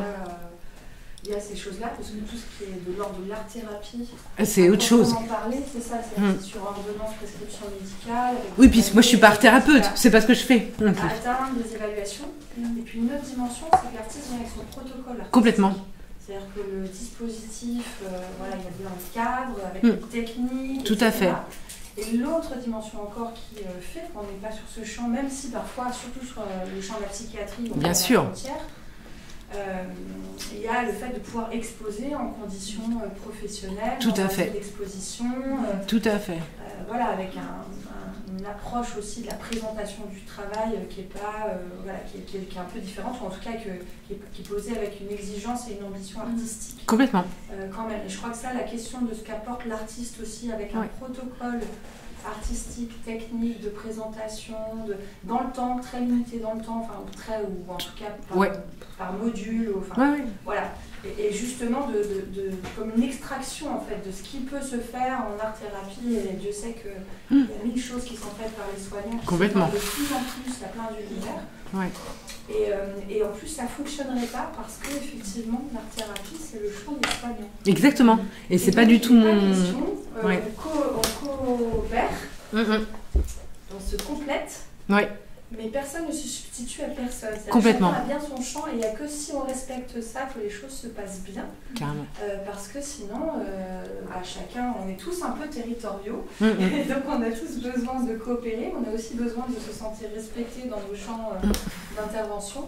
Et ça marche que dans ce dialogue. Et tu parlais de relation, effectivement, c'est comment on construit la relation de confiance, que chacun dans son intégrité, dans sa fonction professionnelle se sent respecté, et comment on met en commun. C'est ça. C'est vraiment une création d'une œuvre commune. Et l'univers de chaque personne hospitalisée, et les soignants, et encore quand on dit les soignants, avec leur propre diversité. Complètement. Un soignant ne fait pas l'autre. C'est clair. Il y a des personnalités, il y a des identités aussi à cet endroit-là qui se manifestent dans les projets et dans leur accompagnement. Et l'artiste, effectivement, qui vient avec son univers, en fait. Je crois que c'est vraiment ça qui est important aussi de dire quand il y a un artiste, en tout cas. Parce que c'est un hôpital qui intervient, c'est qu'il vient avec ses propres, entre guillemets, lubies ou ses techniques, son univers. Voilà, il vient proposer quelque chose. Carrément. Et que ça, voilà. Et c'est d'autant plus vrai, tu vois, que ce que tu dis, que j'ai une amie psychologue qui suit mon travail et qui est passée voir à chaque fois, et elle m'a dit un truc qui m'a beaucoup touchée. Elle me dit, je suis toujours impressionnée parce que ton travail, je reconnaîtrais ta patte tout le temps, mais partout, je vois bien. Et en même temps, je vois l'expression aussi des gens. Et ce qui relie exactement ce que tu viens de dire, c'est pour ça que je ne suis pas art-thérapeute, c'est qu'effectivement, j'y viens avec ma patte et ma manière de travailler et de faire et de traiter les choses, etc., qu'on reconnaît à travers le travail, mais il est enrichi. C'est pour ça que je dis 50-50, hein. Il est enrichi de l'investissement des personnes aussi que je photographie. Je ne suis pas à la place de l'art-thérapie du tout. D'abord, je ne maîtrise pas l'art-thérapie. Je trouve ça super, hein, vraiment. Je pense que ça devrait être beaucoup plus développé. Mais je ne suis pas du tout... Je ne suis pas une soignante. Quand en fait, je suis une artiste et je tiens vraiment à ce statut-là parce que pour moi, c'est vraiment important d'être à cette croisée, justement. Mais ça veut dire... Mais je m'intéresse beaucoup aux soins. Évidemment, quand je travaille les projets pour qu'ils aient du sens... s'ils ont du sens à l'intérieur de les endroits où je vais, ça veut dire que forcément, effectivement, ils vont avoir un rôle quelque part, ou en tous les cas, ils vont aider quelque part à cet endroit-là. C'est pour ça que, effectivement, ils vont exprimer des choses, ils vont être en lien avec le soin. C'est évident, puisque je travaille avec les gens sur ce qui les intéresse, ce dont ils ont besoin à ce moment-là. C'est ça qui me... Voilà, c'est ce que je trouve intéressant. Mais ça n'empêche pas, effectivement, que c'est une pratique artistique et que moi, je suis une artiste à l'intérieur et pas du tout une soignante. Vraiment, je le redis, hein, je suis pas du tout une soignante et je me place pas du tout à cet endroit-là. Mais si ça m'intéresse, à mort, hein, soyons très clairs. Hein, c'est pas un hasard si je fais ce travail-là.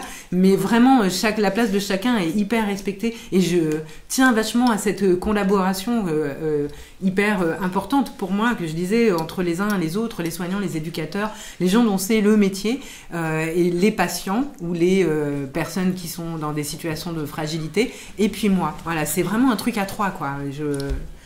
Voilà, pour moi, c'est hyper important. Est-ce que je peux d'intervenir? Je voulais pas vous couper, si vous aviez encore... Non, c'est bon. J'avais... D'accord. Du coup, ce qui me semble assez important, c'est de pouvoir exprimer ce qu'on a exprimé et de ne pas rester seul parmi tant d'autres. Je trouve que la place des soins, la place des soignants, elle est hyper importante, que ce soit les infirmières, les médecins, les soignants, etc. Vraiment, je les félicite, mais souvent, ils oublient l'identité des personnes, de chaque personne, parce que dans leur quotidien professionnel, c'est compliqué. Nous, par exemple, sourds et malentendants, on est souvent victimes de discrimination dans le domaine de l'hôpital, parce qu'en fait, on ne peut pas exprimer ce qu'on sent tant physiquement que moralement, et du coup, c'est un droit pour nous de nous exprimer, mais malgré tout, une fois par an, nous, au mois de septembre, du 25 jusqu'au 29 septembre exactement, on organise des marches, notamment à Paris et un peu partout dans les grandes villes. Je ne sais pas si vous l'avez déjà vu, ce symbole qu'on voit avec les mains blanches, qui dit qu'en fait, ce qui est un symbole assez fort de notre manque d'expression en langue des signes et de l'interdiction qu'on a subie pendant des années.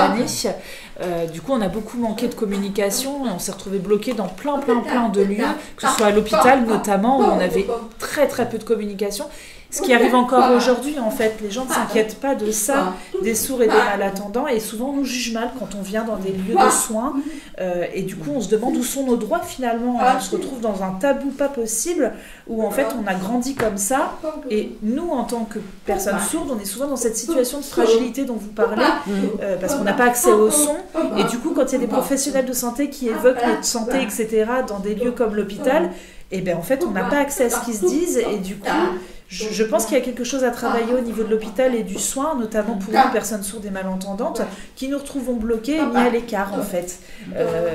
La justice n'est pas là dans notre présence, ne serait-ce que par exemple dans des services où ils mettent de la musique par exemple pour relaxer ou des choses comme ça, où nous on est mis à l'écart sur certains moments comme cela, parce qu'en fait on n'entend pas et qu'on ne nous propose pas de type de soins qui pourrait nous correspondre à nous, et du coup c'est ce qui fait qu'on se sent fragilisé en fait dans le domaine médical.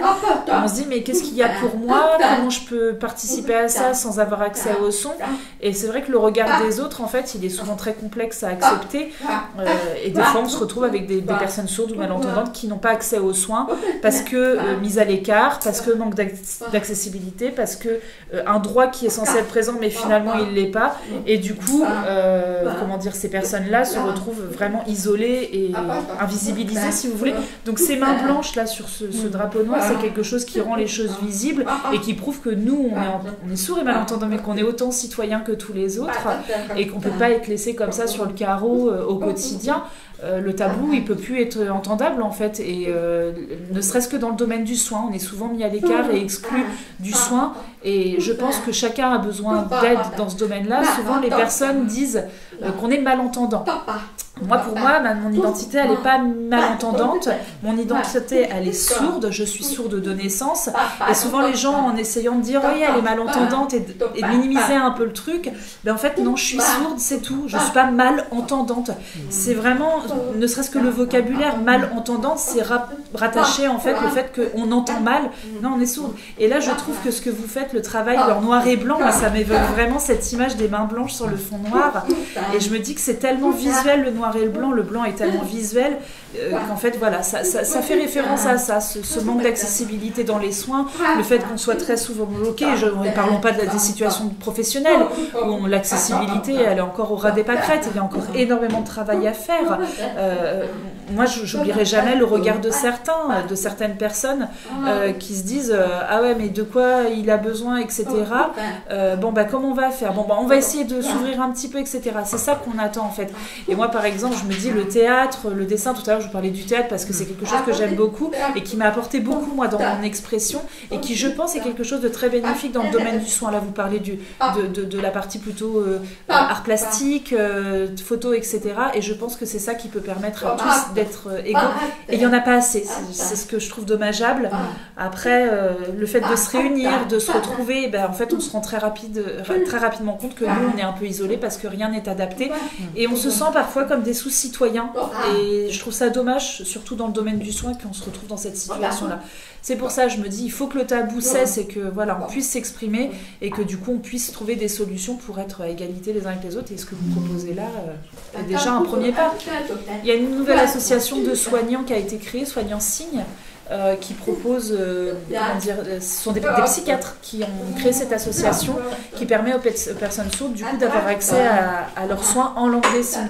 Donc je sais pas, peut-être que certains d'entre vous connaissent Soignants Signes, mais c'est vrai que ça peut, ça permet aux sourds et aux malentendants d'avoir accès à des choses auxquelles on n'aurait pas accès. Mais je vous dis sourds et malentendants, mais je pense aussi aux personnes âgées qui perdent de l'audition, comment on les soigne, comment on s'adapte, parce que nous très souvent en effet les soins ne sont pas adaptés, et je pense qu'il faut penser à deux choses très entendantes. En effet, à comment on adapte les choses et comment on s'adapte aux adultes, mais aussi comment on s'adapte aux enfants sourds.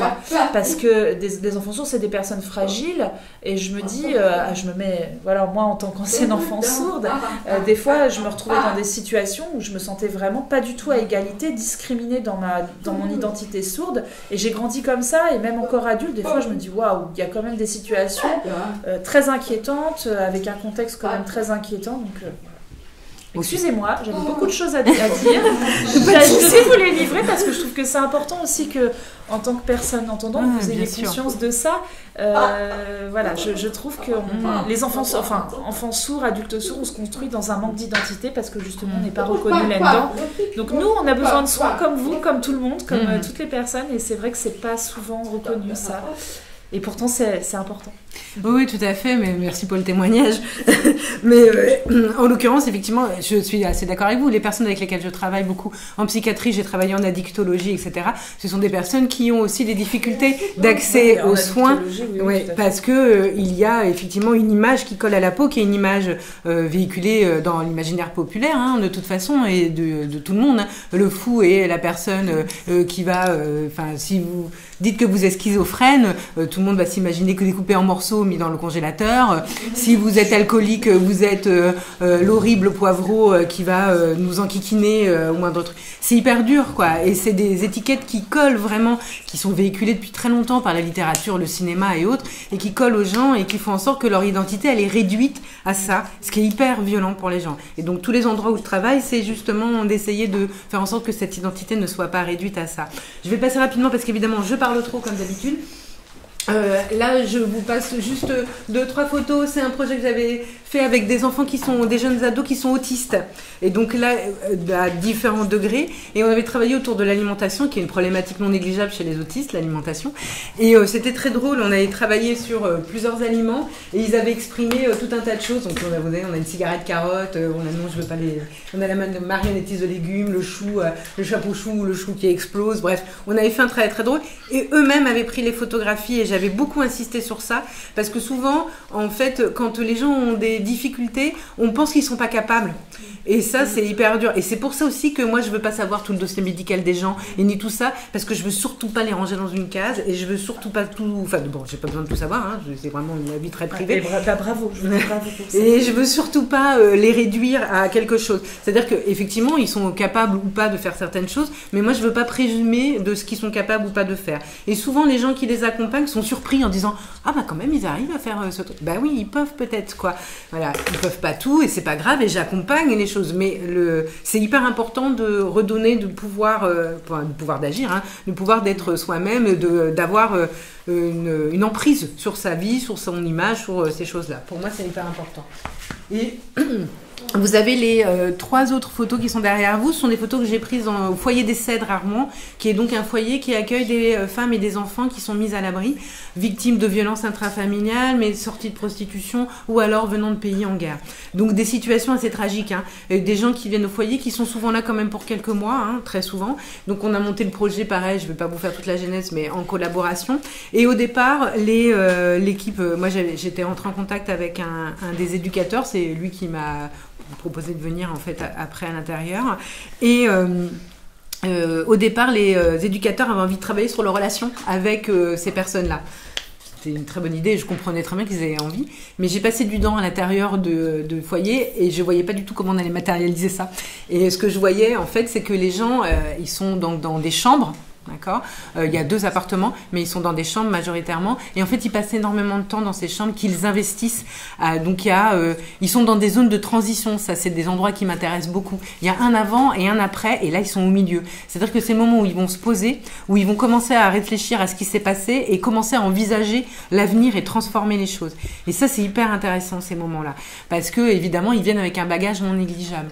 Et donc, à l'intérieur des chambres, quand ils y restent un peu, ils commencent à les investir. Ils viennent d'abord avec 3 fois rien. Hein. Évidemment, ils sont partis dans des situations d'urgence. Donc, dans une situation d'urgence, vous prenez l'essentiel.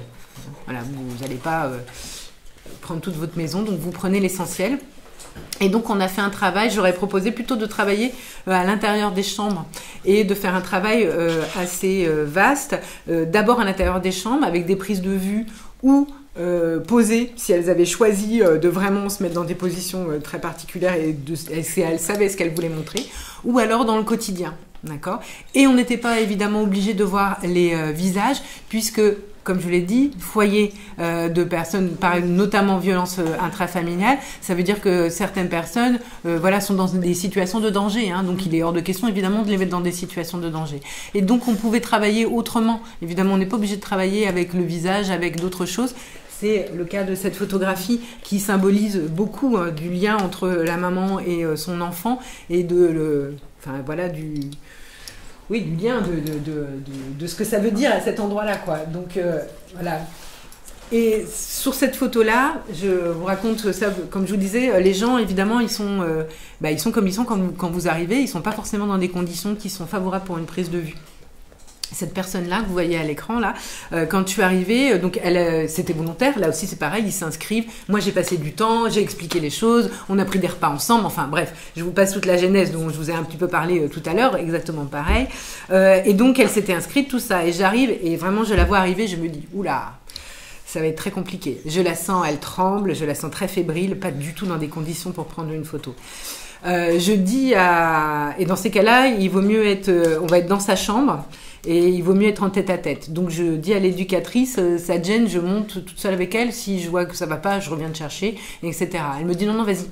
Donc je monte avec elle toute seule, et là je peux vous dire que très clairement, je pose tout mon matériel à côté. Voilà, on va pas prendre des photos tout de suite, hein. Ça c'est sûr et certain. Donc je m'assois et on discute. Très vite, la personne se met évidemment à parler et à pleurer. Et elle était dans une situation de deuil, enfin vraiment dans une difficulté vraiment importante. Elle avait besoin d'exprimer un certain nombre de choses. Elle pleure beaucoup. Voilà, donc on discute beaucoup, on passe beaucoup de temps à discuter. Et puis, au bout d'un moment, elle va mieux. Voilà, elle a exprimé un certain nombre de choses, elle va mieux. Et je lui dis, est-ce que du coup, vous avez envie qu'on fasse cette photographie ou pas ? On peut revenir la semaine d'après, c'est pas grave, hein. Voilà, c'est pas une obligation. Et elle me dit oui, je veux bien. Je dis bon, vous avez beaucoup pleuré, évidemment, je vais pas vous faire une photo de face, machin. Enfin, vous imaginez bien, hein, l'état de la personne, c'est juste pas possible, quoi. Et du coup, on discute. Qu'est-ce que vous faites ? Qu'est-ce que vous aimez ? Voilà, on discute de tout. Et au bout d'un moment, elle me dit, vous savez, je regarde souvent par la fenêtre parce qu'en fait, ça me rappelle mon jardin, mon petit chien. Ok, vous avez envie qu'on fasse quelque chose d'un peu doux comme ça vers la fenêtre ? Elle me dit, ouais, je veux bien qu'on essaye. Et donc, on commence à essayer des prises de vue. Et donc, on voit pas du tout qu'elle a pleuré beaucoup. Ouais. Je la laisse dans une sorte de pénombre. Je veux pas du tout la... Bon, voilà, j'essaye de faire en sorte... L'image est beaucoup plus claire, vous avez vu là. Il y a un petit côté Vermeer. Oui, il y a un petit côté Vermeer. Et je lui montre, évidemment, hein, je montre toujours, hein, genre, je montre directement ce que ça fait sur l'appareil et tout. Et elle me dit... Ah oui, non, j'ai l'air bien là-dessus, je suis bien. Enfin, je sens que ça, voilà, ça commence à lui plaire. Du coup, je lui dis, bah, écoutez, si vous voulez, on s'arrête là. On verra la semaine prochaine. Si vous avez envie, on refait d'autres choses, etc. Donc, on y va progressivement. Mais voilà, le truc est de toujours s'adapter, quoi. Ça, c'est vraiment une condition. Et si elle m'avait dit après, je suis complètement vidée, je veux pas, on fait pas. C'est pas un problème. Quand je filme, c'est pareil. J'ai fait un documentaire là qui est sorti, qui sort en salle en addicto. J'ai filmé 2 ans en addictologie, en hôpital de jour. Un documentaire qui s'appelle Le docteur et la femme médecine sur une rencontre entre le chef du service du CHU ici d'addictologie et Cheyenne Engelhardt, qui est une femme médecine amérindienne qui traite des addictions notamment dans l'hôpital à l'Ohio, dans l'Ohio, pardon, dans un centre de soins holistique du coup, mais elle travaille en relation avec la Cleveland Clinic, qui est un des plus gros hôpitaux des États-Unis. Bref, voilà. Et donc je suis rentrée dans l'hôpital de jour en addicto en décembre 2019. En mars 2020, on était tous confinés. Donc du coup, j'ai continué à filmer. Et je suis restée 2 ans à filmer. J'ai fait aussi un atelier photo parce que j'avais besoin de donner aussi en retour aux patients. Et puis on est parti aux États-Unis filmer dans le centre de Cheyenne et Alexandre Baguet a expérimenté les techniques de Cheyenne. Et donc quand j'étais en addictologie, à chaque fois que je filmais, donc ce sont des ateliers collectifs, et j'avais expliqué, j'étais là quasiment tous les jours, hein. Enfin franchement je suis venue plusieurs fois par semaine, je faisais partie des murs, hein. Voilà, et je venais parfois aux ateliers, j'assistais aux ateliers, mais je filmais pas du tout, j'assistais juste aux ateliers parce que j'avais besoin de me relier avec les gens, puis j'avais besoin qu'ils me connaissent aussi. Et puis quand on voulait filmer, bah, j'installais tout, j'étais prête, et puis je demandais aux gens qui étaient là, vous êtes ok? Bon, à chaque séance, hein, j'ai dû le demander 300 fois, hein, à chaque séance, vous êtes ok pour que je filme? S'il y en avait un qui était pas ok, bah on filmait pas du tout, c'est pas grave, j'avais installé les trucs, je laisse de côté, on filme pas de problème. Il y en avait certains qui étaient ok pour être filmés complètement, d'autres qui étaient ok pour qu'on n'entende que leur voix, mais ils voulaient pas qu'on voit leur visage, donc je m'adapte en fonction. Et je leur ai toujours dit, évidemment, vous savez pas ce qui va se passer pendant l'atelier. Parfois, il y a des choses qui remontent qui sont très dures. Vous m'avez dit que vous étiez ok pour filmer, mais peut-être que après ce qui s'est passé, vous n'êtes pas du tout ok. Mais il n'y a pas de problème, hein. Surtout vous venez, hein. Vous venez, ou vous le dites aux soignants si vous avez du mal à me le dire à moi, mais moi je suis là sur une longue période, vous venez, vous me dites, ça je voudrais, moi je sais pas ce qui va être dans le film au final, mais ça je voudrais pas que ça y soit. Et ben ça y sera pas, hein. C'est vraiment, il faut que vous gardiez la maîtrise des choses, quoi. C'est juste pas possible pour moi d'imposer aux gens, voilà, de prendre leur image. Combien même il m'a dit oui. Voilà. Donc voilà, ça c'est à l'intérieur du foyer.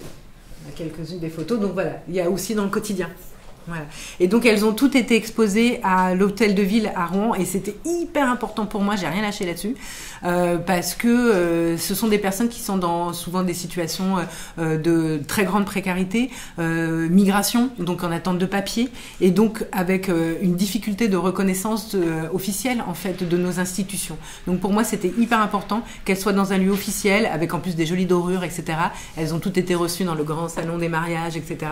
Elles se sont toutes prises en photo devant leur photo à elles, avec leurs amis, etc. à l'intérieur. Et c'était symboliquement hyper fort pour elles d'être là dans ce lieu et d'être mise en avant de cette manière-là dans ce lieu.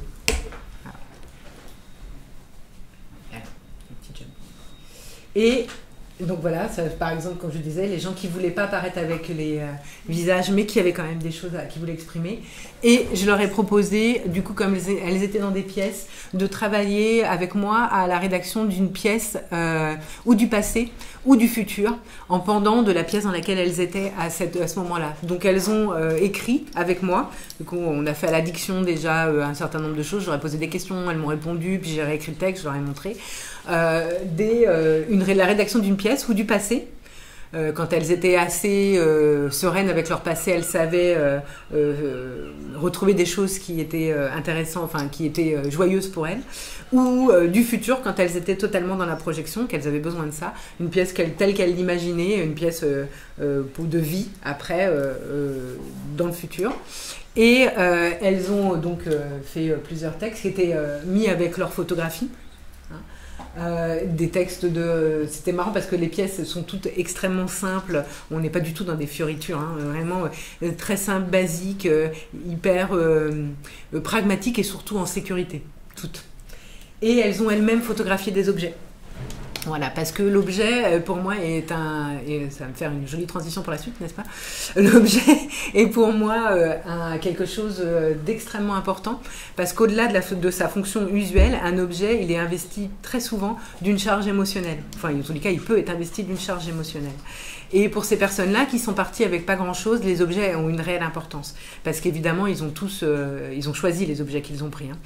Et là, les objets pris en photo par les personnes ont une signification vraiment très importante pour ces personnes. Là, le nounours, en l'occurrence, c'est Vera, le portrait que vous avez tout au bout.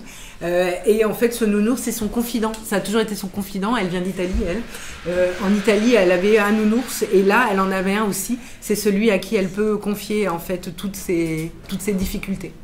À côté, on a une poupée et c'était Nazie, elle s'appelle comme ça, qui l'a photographiée. C'était son lien avec sa petite fille.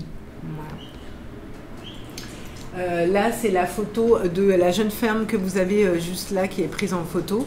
Et bon, elle est tragique parce qu'elle est partie de son pays et que sa maman était très malade. Et elle voulait absolument lui trouver des médicaments. Et elle est passée par la Grèce. Quand elle est arrivée en Grèce, elle a appris le décès de sa maman. Donc c'est la photographie de sa maman. Voilà, elle a fini en France juste ici. Et à côté, c'est la tenue traditionnelle offerte par la sœur d'une des résidentes à l'intérieur du foyer. Et c'était le symbole avec sa sœur, en fait, à l'intérieur de ce foyer. Donc chacun des objets, au-delà d'une fonction, peut avoir une charge émotionnelle non négligeable. Voilà. Et je voudrais juste finir avec une citation. Il y a une SIC à Bordeaux qui s'occupe de culture santé, vraiment, et qui fait du lien entre les artistes, les services de soins, etc. Et ils ont, sur leur site, ils ont une citation, enfin une petite phrase que j'aime beaucoup, qui dit « Nous devons dépasser les rôles fonctionnels de chacun, ne plus regarder le patient comme une pathologie, le soignant comme un technicien, l'artiste comme un divertisseur. » Est-ce qu'on peut ralentir juste Oh, pardon, excuse-moi. Je suis désolée. Ne plus regarder le patient comme une pathologie, le soignant comme un technicien, l'artiste comme un divertisseur, mais comme des personnes porteuses de culture, comme des ressources culturelles, pour elles-mêmes et pour les autres. Ainsi, nous remettons au centre la relation aux sensibles qui fondent notre humanité. Et franchement, je pourrais m'approprier sans problème. Voilà, c'est ça. Justement, Moi, il y a quelque chose qui m'interroge, c'est comment vous allez après tout ça. Comment vous alors c'est marrant ça, parce que c'est une question qu'on m'a posée il n'y a pas très longtemps. Derrière vous, j'ai juste mis le catalogue, j'ai fait un projet photographique qui circule depuis stratégie de l'effacement, qui circule depuis début février 2023, qui circule en France mais qui va circuler bientôt aussi en Espagne, dans plein de musées et autres, qui est un projet en lien avec l'histoire de ma famille. Je suis d'origine réfugiée, mes arrière-grands-parents étaient des réfugiés espagnols qui ont lutté contre le franquisme et fui la dictature et ont été mis dans des centres d'hébergement terrifiants à la retirada, ce qu'on appelle la retirada, le passage des républicains espagnols à la frontière française. Je ne vous fais pas dans le détail, mais du coup j'ai une des familles que j'ai photographiées notamment, j'ai fait des photographies à la chambre photographique, donc très vieil appareil photo, m'a posé cette question. Elle m'a dit comment tu fais, parce que alors moi j'ai interrogé plein d'autres familles et tout, et les récits j'ai fini par faire une dépression quoi. Et je m'étais jamais posé cette question bizarrement, et du coup je me suis dit c'est vrai, ça c'est bizarre, comment je fais en fait. Je me suis vraiment posé cette question parce que je suis quelqu'un d'hyper sensible, d'hyper empathique, vous avez sûrement compris, et c'est pour ça que je fais ce métier. Et en fait, je sais pourquoi. C'est parce que je transforme les choses. En fait, elles passent à travers moi, mais elles sont retransformées derrière. Et ce qui fait qu'elles s'impriment pas en moi. Et du coup, c'est pas du tout pareil. Le fait de transformer les choses, c'est pas comme si vous les aviez de plein fouet. Voilà, parce que évidemment, c'est pas la même chose. Le fait de transformer, c'est quelque chose qui change complètement la donne et la place que vous avez. Et en fait, et la place qu'ont les choses à travers vous. Voilà. Et dans ton travail, tu apportes quelque chose aux gens. Oui, c'est ça. Ça transforme les choses. C'est vachement bien, quoi. Pour moi, c'est. Sur le coup, ça peut aussi. Oui, il y a des situations parfois, notamment quand j'étais en addicto, là, il y a des situations ou des récits où c'est dur, hein. Il y a des choses qui vivent les gens qui sont extrêmement difficiles, quoi, et qui évidemment à un moment ou à un autre peuvent résonner avec votre histoire. Il y a forcément des gens avec lesquels vous avez tout d'un coup une connexion qui est plus profonde, hein, ça c'est humain, hein. Et évidemment ça secoue. Mais le fait de transformer les choses ou de pouvoir permettre aux gens de transformer les choses, et ben moi c'est ce qui, c'est le retour que j'ai qui transforme vraiment. Pardon. Puis normalement, quand les situations sont lourdes, etc., l'idée c'est de faire comme font les équipes tout à fait, d'en parler. Médicales et paramédicales, c'est de mettre ça dans un cercle tout à fait. collectif, de déposer tout à fait. ce qui a été vécu, d'échanger. Il y a toujours aussi normalement un temps. Tout à fait, c'est pour ça qu'on fait un temps après. Hein. Ouais, sur ce qui s'est passé, exactement. Quand on l'a vécu, si on est bouleversé par exactement. Et voilà, c'est valable pour les ateliers, mais c'est valable parfois pour juste des temps de performance ou de choses qui vont être plus ponctuelles, mais où l'émotion est forte, bien sûr. Mais parce que parfois elle est forte parce que c'est beau. Donc ça apporte la question du beau là où on l'attend pas forcément. Ah ben oui. Et ça t'as raison de le dire que toi tu transformes quelque part. Tu viens un peu équiper, la matière va être travaillée, il y a plusieurs. Moi, je sais que par exemple, sur la fonction qui est la mienne de passeur, de médiation, de passeur, parfois on ne se pose pas la question de la charge émotionnelle qui a été engrangée.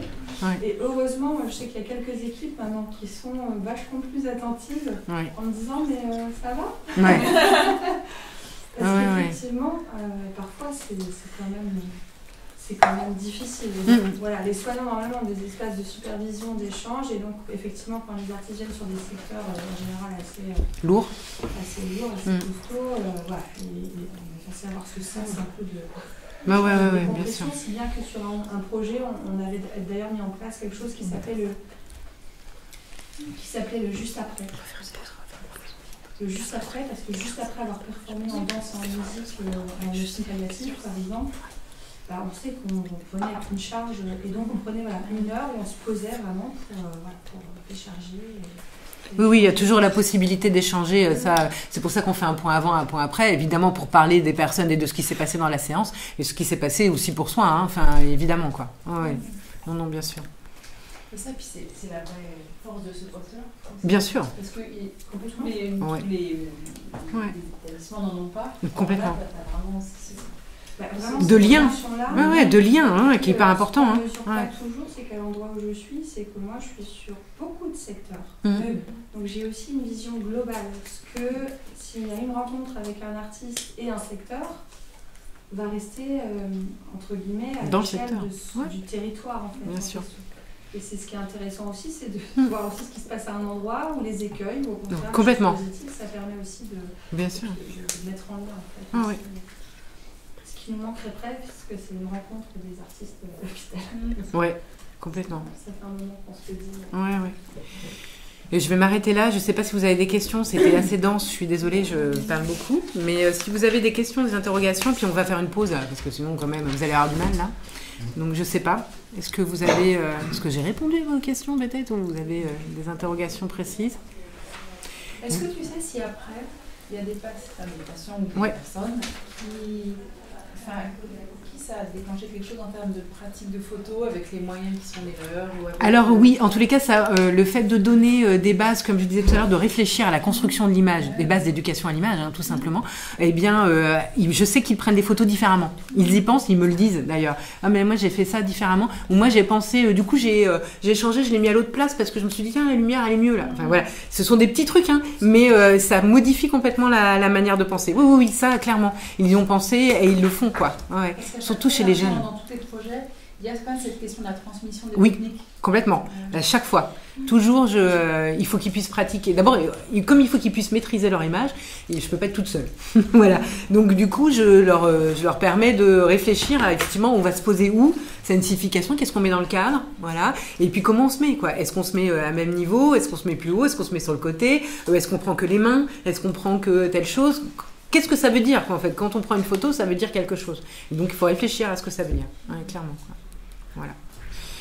Et si vous avez envie regarder un peu plus les dessins, je vous les laisse à dispo, vous pouvez feuilleter. J'ai mis donc le catalogue de mon exposition, mais aussi les reproductions des photos sont pas terribles. Vous en avez quelques-unes sur mon site internet. Et si vous voulez, pour vous dire un peu l'importance que ça peut avoir, j'ai mis là, alors j'y tiens comme la prunelle de mes yeux, c'est le livre d'or de cette exposition dont je parlais. Et j'ai des gens quand même, pour vous dire à quel point parfois ça touche à l'essence, qui sont venus afficher des papiers de leurs parents. Quand même. De résistants, de réfugiés, etc. J'ai des gens qui sont venus mettre des témoignages en disant ma grande-tante a vécu ça, est-ce que vous pouvez l'appeler, j'ai besoin pour le récit, voilà. Donc parfois les projets artistiques ont une fonction au-delà même du projet et d'un impact non négligeable. C'est énorme en termes de symbolique pour les gens et en termes de réparation. En fait. Ça peut servir aussi à ça. Voilà. Je vous laisse feuilleter, puis j'ai mis le texte vu en paraîtrait aussi si vous voulez voir. Voilà. On fait une pause de 15 minutes, sinon vous allez. Voilà. Et après on réfléchit sur les objets. Merci beaucoup pour votre attention. Merci.